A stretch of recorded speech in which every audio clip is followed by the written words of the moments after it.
Good morning, my dear students. I hope you are doing great at home. And here I am again with the next topic of chapter number 1, Studying History Through Maps, in which we'll be studying about the maps of Indian subcontinent.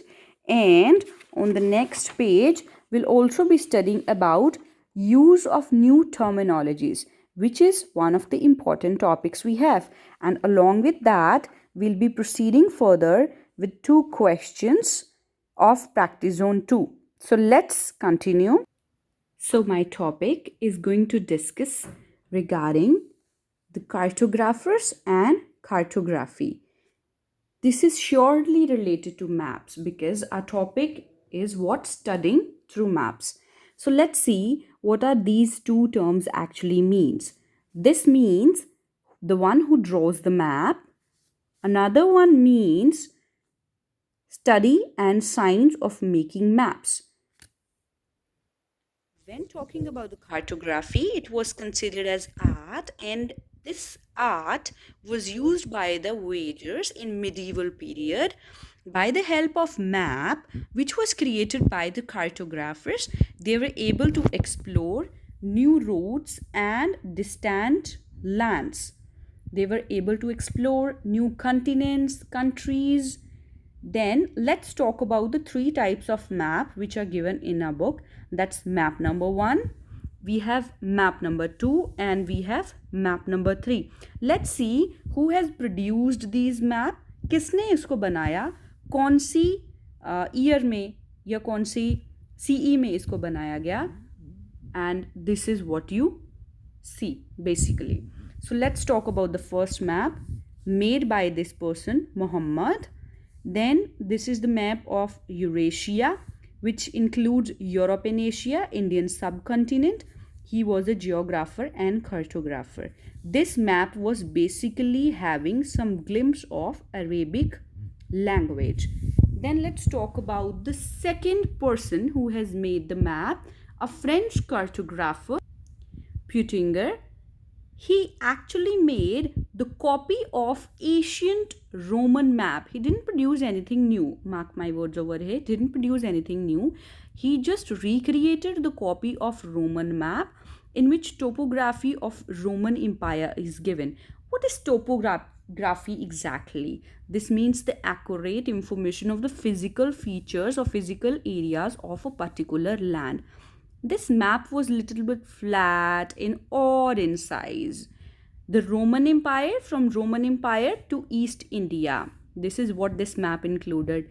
It actually showed various things like towns, seas, rivers, forest and mountain ranges. There was something weird in this map, and that weirdness was north was not at the top. So that means the interpretation of this map which Putinger actually made was not accurate, or you can say is not accurate at all. So let's move further with map number 3. Then we have Flemish cartographer Jan Chanson.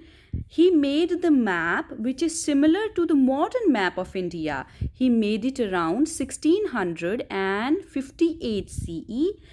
Now, this map was mainly used by the Dutch seamen to travel around the Indian Ocean or Indian subcontinent. Now, I would like to tell you that science of cartography obviously differed in different periods. Now, why it differed? That's the question. क्यों थी different क्यों थी? इनकी cartography different थी, इनकी different थी, map number 1 की different थी. The major reason was इनको कहीं ना कहीं से source आ रहा था. They were actually getting some sources available. तो इनकी जो information है, the maps which they have made mainly depend upon the available resources or the available sources of that time. Obviously, that must have affected their way of making map. We are already done with the topic of maps, which gradually developed with the shift of years and through the history. Now we are using the map. Actually, we got the base of map from these centuries itself.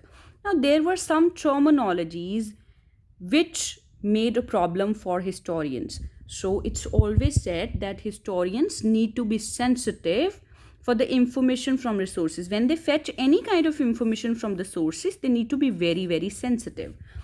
Now, I'll tell you the accurate info. Do they used to get the accurate info from all the sources which they're getting from history? Not always, I must say, because I'll tell you the reasons. Language changes over time, the meaning of the word changes over time.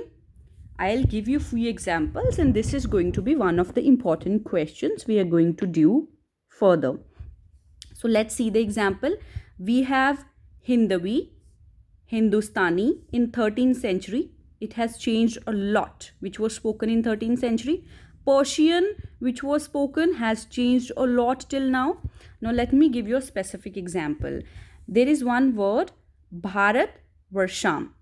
This word basically means modern day Bharat does not include these areas like India, Pakistan, Nepal, Afghanistan, and Bangladesh. This was actually related to Bharatvarsham, but right now, if we say this word as Bharat, it does not include all the areas which are mentioned over here.